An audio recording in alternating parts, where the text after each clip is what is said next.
मजदूरों का, महिलाओं का, मासूमों का जब शोषण हो रहा है, जुल्म और ज्यादती हो रही है और उनके ऊपर तमाम तरह के सरकारी उत्पीड़न किए जा रहे हैं, उस दौर में राहुल गांधी जी रोशनी बनकर आपके बीच में आए हैं।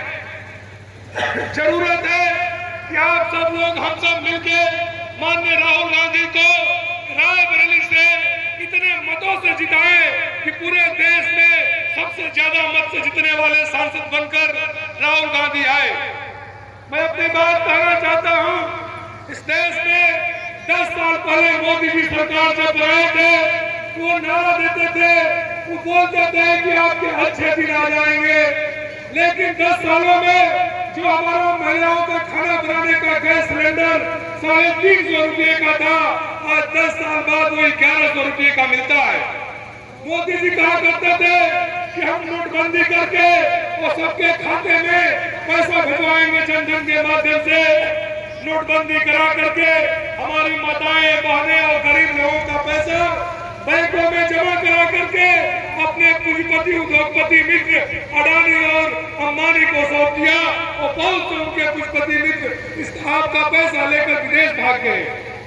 हमारे युवाओं को उन्होंने सपना दिखाया था कि आपको रोजगार मिलेगा, हर हाथ को काम देंगे, लेकिन आज 10 सालों में पूरे भारत में रेलवे की 5 लाख नौकरियां उन्होंने खत्म कर दिया। पूरे देश में जहाँ पर हमारे गरीब लोगों के बच्चे, किसान के बच्चे आर्मी में जाते थे और 18 साल का न्यूनतम और अधिकतम 35 साल की नौकरी किया करते थे, इस देश की सीमा की सुरक्षा भी करते थे और अपने माँ बाप के सपनों को और अपने परिवार का भरण पोषण भी करते थे। लेकिन मोदी जी ने अग्निवीर योजना लाकर उन युवाओं के सपनों को तोड़ने का काम किया है।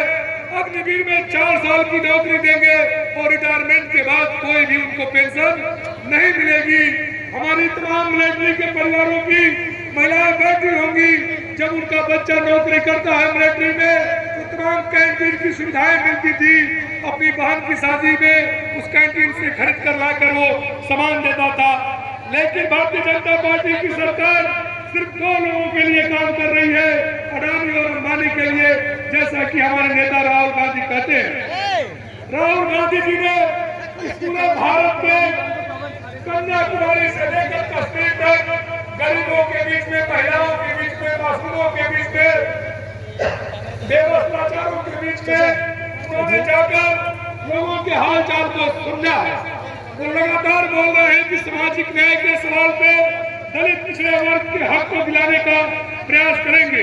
इसलिए मैं कहना चाहता हूं कि एक तरफ झूठों की सरकार है, एक तरफ गुंडों की सरकार है, एक तरफ आतताइयों की सरकार है, एक तरफ हमारे जन नेता राहुल गांधी है। ईमान है, ईमानदारी है, इंसान है, इंसानियत है, तय करना है कि आपको किसके साथ खड़ा होना है। एक बात करके मैं अपनी बात को खत्म करना चाहता हूं कि राहुल गांधी का कहना है कि सिर्फ हंगामा खड़ा करना उनका मकसद नहीं है। राहुल गांधी का मकसद है कि ये हालत बदलनी चाहिए। इसलिए आइए 20 तारीख के चुनाव में हमारी नेता प्रियंका गांधी जी आ रही है, आपसे अपील करेंगी माननीय राहुल गांधी को भारी मतों से जिताकर रायबरेली का सांसद बनाए। धन्यवाद। मैं